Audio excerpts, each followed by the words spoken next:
我哋不如講下呢一個 look 究竟出咗啲咩事，令到佢咁大鑊啦。官方就話佢呢個妝容嘅靈感係嚟自經典歌劇《黑天鵝》，左邊藍色呢一度呢就係 White Swan， 右邊黑色呢一個呢就係 Black Swan。好老土，但係老土唔緊要嘅，我哋最緊要靚啊嘛。咁究竟佢呢一個妝係出現咗啲咩問題，令到佢搞成今日嘅地步呢？首先我哋可以睇下佢眼線呢一個位，呢條眼線係唔對稱噶。其實 Hoston Williams 個眼佢唔係闊㗎，如果你再喺鼻梁嘅位置再加一個深色嘅相思，係會令到佢視覺上面嗰個眼睛嘅距離更加收窄。然後佢個眼線又冇做到一個上揚嘅感覺，佢係兩邊拉平，佢望落隻眼就好冇神。佢另外疲倦感嗰個來源亦都嚟自於佢底妝打得唔好，你好明顯見到 under eye 呢個位呢，嗰個黑眼圈仲喺度啦，法令紋仲喺度啦，鬚根冇遮好啦。我唔知佢係想保留 Hoston Williams 嗰種光陽味，所以冇去遮呢啲嘢啦。但係如果你化一個咁 dramatic 嘅妝，底妝一定要打得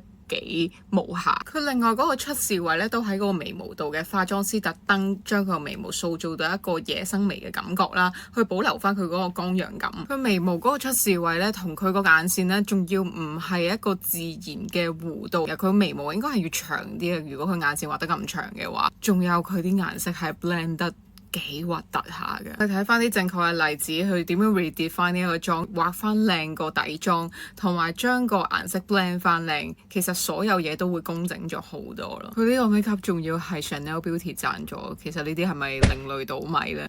Follow 我 Half Bucket 為你帶嚟更加多時尚美妝嘅資訊。